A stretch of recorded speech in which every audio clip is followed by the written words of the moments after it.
우리 솔직하게 한번 이야기해 봅시다. 우리 한두 번 얼굴 보는 게 아니지 않습니까? 아마 서로 주고받은 인사만 해도 제가 여기 온 지가 이제 5년 이상 됐으니까 한 100번은 아마 좋게 아마 인사를 했던 사이인 것 같아요. 그래서 솔직하게 한번 얘기해 봅시다. 오늘 마치고 집에 가서 뭐 하실 건가요? 저는 애 볼 겁니다. 여러분들은 뭐 하실 건가요? 우리 한번 옆 사람에게 이렇게 한번 질문해 봅시다. 저기요, 우리 알고 지낸 게 얼만데, 오늘 집에 가시면 솔직하게 뭐 하실 거예요? 라고 한번 물어봅시다. 우리 알고 지낸 게 얼만데, 솔직히 우리끼리만 얘기해 봅시다 하면서. 우리 알고 지낸 게 얼만데, 솔직하게 한번 얘기해 봅시다. 주말 드라마 볼 거라고, 야구 볼 거라고, 좀 뒹굴거릴 거라고, 가족이랑 외식할 거라고, 평일에 못한 쇼핑 좀 할 거라고 우리가 이야기할 수 있습니다. 저는 이 시간 우리가 소소하게 지낸 이런 평범한 우리의 일상이 문제가 있다, 틀렸다라고 이야기하고 싶은 것이 아닙니다. 당연히 집에 가면 그런 것들을 해야겠죠. 그냥 그저 너무 평범해서 오히려 굳게 닫혀 있는 그 문을 한번 활짝 열어보고 싶었습니다. 왜냐하면 우리가 매일매일 드나드는 문처럼요, 집에 있는 문처럼 오늘도 우리는 우리의 집 문을 튼튼히 잠그고 교회에 나와서 하나님의 말씀을 듣지만 우리의 마음과 걱정과 근심과 모든 신경도 함께 그 집에 쑤셔넣고 잠그고 나왔기 때문입니다. 평범이라는 일상이라는 그 문은요, 우리의 모든 문제를 숨기기에 너무나 효과적이고 매력적입니다. 당연이라는 말로, 현실이라는 말로, 삶이라는 말로 덮어버리거나 문을 잠궈버리면 그 어떤 것도 들어가지 못할 철옹성이 되어버리는 것만 같습니다. 그렇기에 말씀을 선포하기 앞서서 그 닫혀있는 평범이라는 그 문, 일상이라는 그 문을 열고자 합니다. 솔직히 오늘 예배 마치고 집에 가서 뭐 하실 건가요? 예배 마치고 교회 문을 열고 나서서 집에 도착하여 집 문을 여는 순간 우리는 쌓여있는 문제들을, 생각들을, 관계들을 마주하게 됩니다. 찬양할 때에, 기도할 때에, 말씀을 들을 때에 애써 부인했던 수많은 것들이 여전히 아무것도 바뀌지 않은 채 우리의 눈을 가득 채우고 있을 것입니다. 문제 없는 사람들이 어디 있을까요? 저마다 크고 작은 문제들, 고민들, 일거리들이 집 문을 열면 가득 쌓여져 있습니다. 그렇기에 숨을 돌리고자 드라마를 보거나 쇼핑을 하거나 스포츠를 보거나 취미 생활을 하며 나름의 쉼을 얻는 게 아니겠습니까? 어차피 내가 헤쳐나가야 하는 일이기에, 이게 현실이기에, 이게 삶이기에, 당연한 것이기에 모두가 이렇게 평범한 삶을 쳇바퀴처럼 살아가는 것만 같습니다. 그러나 오늘 본문에서 같은 일상을 살아갔던 다윗은 평범이라는 문을 활짝 연 채 누군가를 기다리고 있습니다. 그리고 놀라운 시각을 우리에게 제공해 주고 있습니다. 말씀을 통하여 우리의 눈이 열리고 우리의 문이 열리는 저와 의동교회 성도님들이 되시기를 진심으로 축복합니다. 다윗이 우리에게 제공하는 놀라운 첫 번째 시각은 눈앞에 있는 것들을 위에서 보는 것입니다. 눈앞에 있는 것들을 위에서 보는 시각을 우리에게 지금 제공하고 있는 것입니다. 1에서 2절까지 말씀을 함께 읽겠습니다. 시작. 땅과 거기에 충만한 것과 세계와 그 가운데 사는 자들은 다 여호와의 것이로다. 여호와께서 그 터를 바다 위에 세우심이여 강들 위에 건설하셨도다. 아멘. 다윗은 자신의 눈앞에 있는 현실을 직시하였습니다. 땅에 보이는 모든 것을 그대로 보았습니다. 그리고 땅에 가득한 것을 보았고 그 세계들을 보았고 그 속에 사는 사람들을 보았습니다. 충만이라는 표현을 쓸 만큼 보기에 가득 찼고 빈틈이 없었고 거대했습니다. 나라들을 보았을 것이고요. 그 속에 사는 사람들을 보았을 것입니다. 얽히고 설킨 많은 관계들, 능력의 차이 등 세계를 이루는 많은 세력들을 보았을 것입니다. 우리가 보는 현실은 아마 이까지일 것입니다. 집 문을 열고 들어가면 나의 눈앞에 가득한 문제더미들, 이것이 현실이라 말할 것입니다. 그러나 다윗은요, 눈에 보이는 모든 것들을 직시하며 째려보며 그의 눈을 위로 향합니다. 그곳은 바로 여호와 하나님이 계신 곳입니다.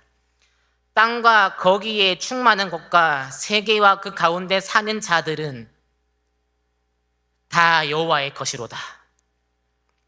한 번의 시각의 전환이 그물에 걸려 끌려오는 많은 물고기 떼와 같이 반전을 주었습니다. 집 문을 여는 순간 현실을 피하지 마십시오. 현실을 더욱 직시하십시오. 크게 보이면 크게 보이는 대로 하나하나 다 눈에 담으십시오. 그리고 하늘을 향해 가르치시며 선포하십시오. 다 여호와의 것이로다. 우리에게 일어난 일 어느 것 하나 하나님의 허락하심이 없으면 일어날 수 없는 일임을 믿으십니까?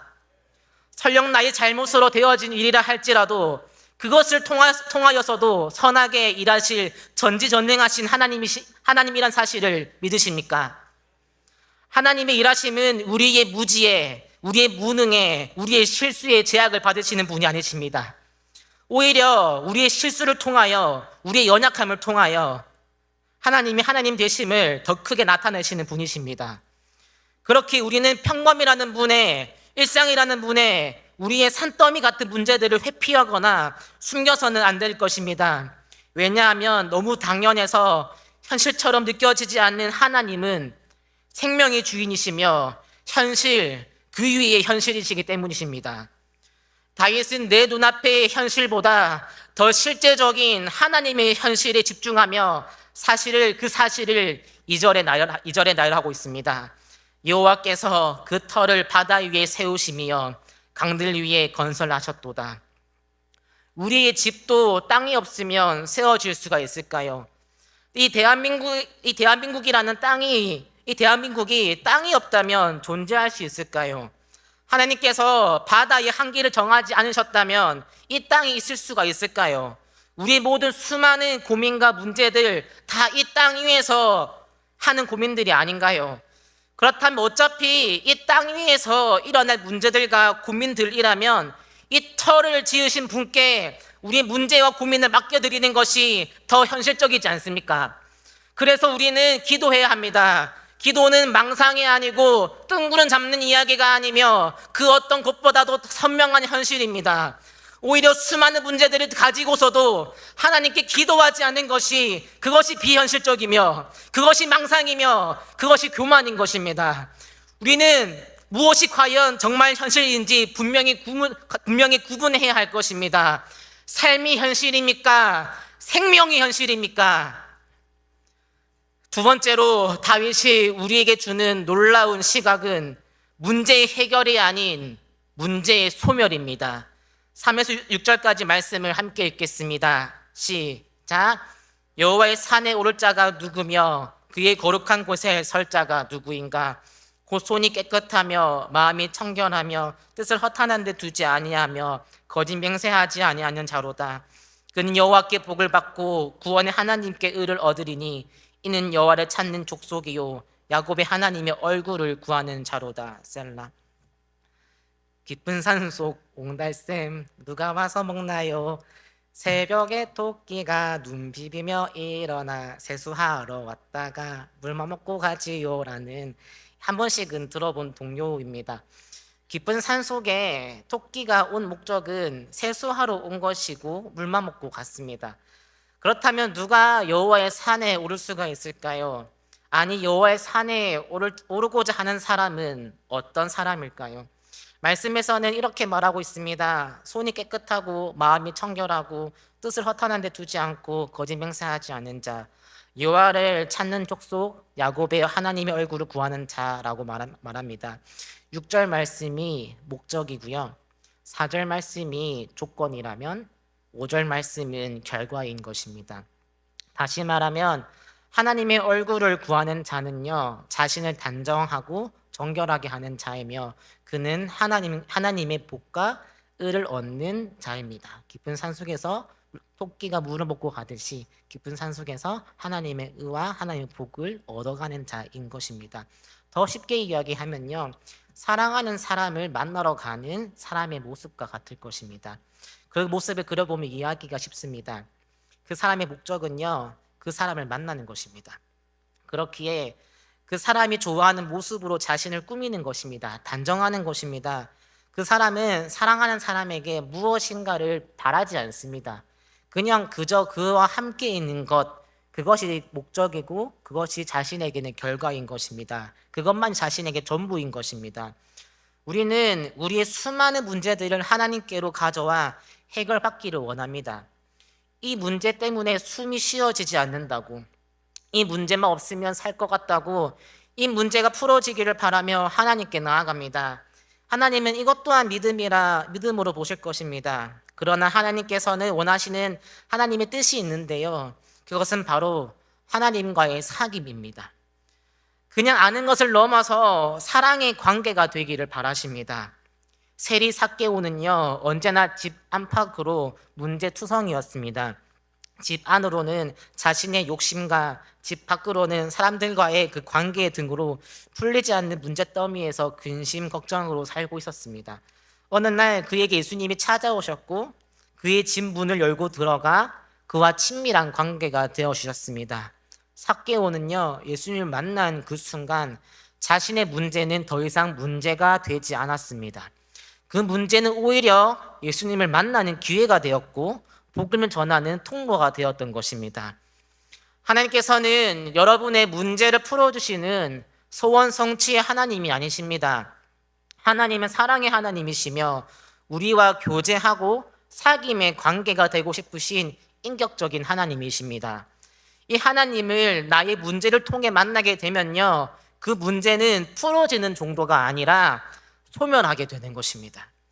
깊은 산속 옹달샘에서 토끼가 물을 먹고 가듯이 우리는 문제의 깊은 산속에서 발견해야 할 것은 문제의 해결이 아니라, 문제 해결의 그 복이 아니라 복 자체이신 하나님의 얼굴을 만나는 복을 경험해야 합니다. 내 기준에 맞는 의를 구할 것이 아니라 절대적인 하나님의 의, 하나님의 선함을 그 문제 속에서 발견해야 하는 것입니다. 그렇게 될 때에 비로소 우리는 문제에 그 풀리는 것이 아닌 소멸케 되는 기적을 경험하게 되는 것입니다. 하나님은 질투의 하나님이십니다. 문제 따위에 여러분들을 빼앗기고 싶어 하지 않으십니다. 문제의 크기에 뒷걸음쳐 하나님이 아닌 또 다른 대상에게 의지하는 것 또한 기뻐하지 않으실 하나님이십니다. 하나님은요, 여러분이 재미있어 하는 것 그 이상으로 재미있으시면서요, 여러분이 든든히 하는 것 그 이상으로 든든하신 분이시며, 여러분이 마음 터놓는 대상 그 이상으로 세밀하게 들어주시는 분이시며, 여러분이 강하다고 생각하는 그 어떤 것 그 이상으로 강하신 분이시며, 여러분이 계획하는 것 그 이상으로 더 큰 놀라운 계획을 가지시고 계신 하나님이십니다. 하나님은 여러분의 문제를 통하여 모든 것 되어주고 싶으신 전지전능하신 하나님이십니다. 이 광대하고 무궁한 하나님의 살아계심을 일상 속에서 풍성히 누리시는 의동교회 성도님들이 되시기를 진심으로 축복합니다. 마지막으로 다윗이 우리에게 제공하는 놀라운 시각 세 번째는 문제의 의인화입니다. 7에서 10절까지 말씀을 함께 읽겠습니다. 문들아 너희 머리를 들지어다. 영원한 문들아 들릴지어다. 영광의 왕이 들어가시리로다. 영광의 왕이 누구시냐? 강하고 능한 여호와시요 전쟁에 능한 여호와시로다. 문들아 너희 머리를 들지어다. 영원한 문들아 들릴지어다. 영광의 왕이 들어가시리로다. 영광의 왕이 누구시냐? 만군의 여호와께서 곧 영광의 왕이시로다. 셀라. 다윗은 문들을 향해서 머리를 들지어다라고 선포합니다. 문에 머리가 어디 있으며 평소에 신경 쓰지 않던 문에 생명을 불어넣는 듯한 표현을 다윗은 지금 하고 있는 것입니다. 이 말씀을 계속 묵상하다 보니까요, 재미있는 그림이 그려졌습니다.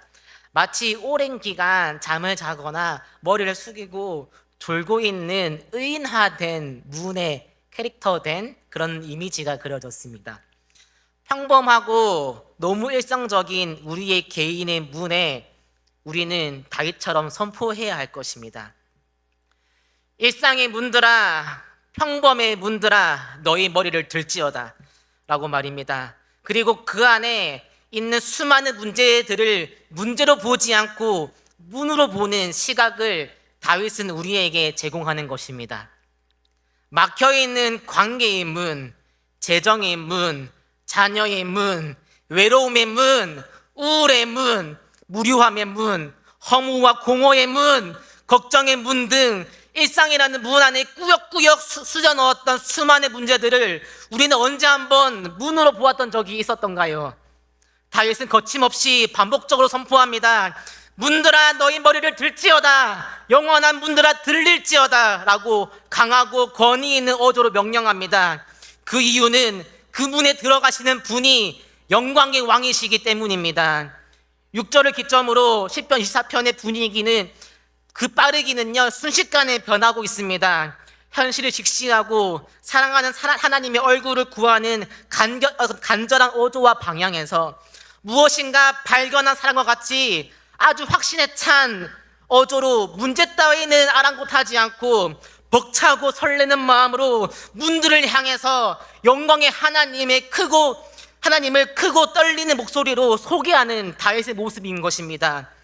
문들아 너희 머리를 들지어다, 영원한 문들아 들릴지어다, 영광의 왕이 들어가시리로다. 영광의 왕이 누구시냐 하며 폭풍과 같이 몰아치는 어조로 이야기하는 것만 같습니다. 왜냐하면 문으로 들어가시는 분은 영광의 왕이시기 때문입니다. 왕 중의 왕, 영광의 왕께서 나타나시는데 문이라고 어찌 앉아서 졸고 있을 수 없습니다. 다리 꼬고 앉아있거나 팔짱을 낄 수 없는 것입니다. 영광의 왕이 오시는데 어느 문이라 할지라도 예외일 수는 없는 것입니다. 심지어 영원한 문들이라 할지라도 움직여야 합니다. 이 영광의 왕께서는 그 수많은 문들을 스쳐 지나가시는 그게 아니라 직접 그 문 안으로 들어가시기 때문에 그 어떤 문이라 할지라도 머리를 들어야 하는 것입니다. 지금 우리의 문제의 문 앞에 영광의 왕이 서 계십니다. 모든 분들이 그 앞에 떨며 그의 출입을 기다리고 계십니다. 우리는 그의 손을 봅니다. 그 손은 못자국 난 손입니다. 우리는 고개를 들어 그분의 얼굴을 봅니다. 그토록 보고 싶고 안고 싶고 대하고 싶었던 우리 구주 영광의 왕 예수 그리스도이십니다. 사랑하는 영광의 왕 예수님께서는 오늘도 어김없이 우리 문 앞에서 서서 두드리십니다. 우리는 다윗과 같이 담대하게 우리의 모든 문제의 문들을 향해 크게 외쳐야 할 것입니다. 나의 모든 관계의 문들아 너희 머리를 들지어다. 영광의 왕 예수 그리스도께서 오늘 나에게 들어오신다. 나의 모든 우울, 자기 연민, 걱정, 근심, 좌절 모든 문들아 너희 머리를 들지어다. 영광의 왕 예수 그리스도께서 오늘 나에게 들어오신다. 영원할 것 같은 나의 어둠, 죽음, 멸망의 문들아 너희 머리는 지금 즉시 들릴지어다. 영광의 왕, 죽음을 이기신 부활의 주 예수 그리스도께서 그 모든 것을 뚫고 나에게 들어오신다 라고 선포해야 할 것입니다.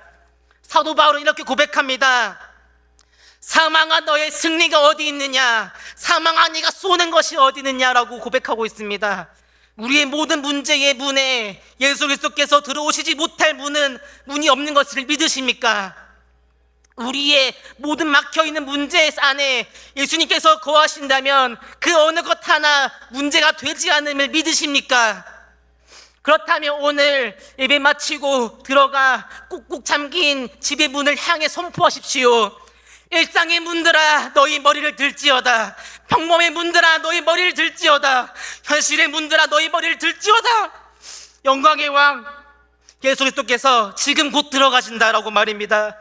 영광의 왕이 누구시냐? 만군의 여호와께서 곧 영광의 왕이시로라고 선포해야 할 것입니다.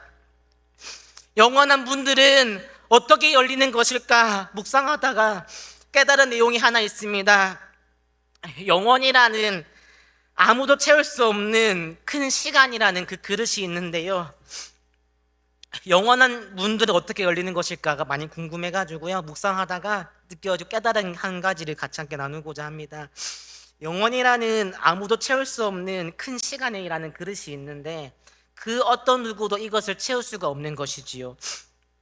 그런데 단 한 분만이 그 영원이라는 시간의 그릇을 채울 수 있는데 그분은 하나님이신데요.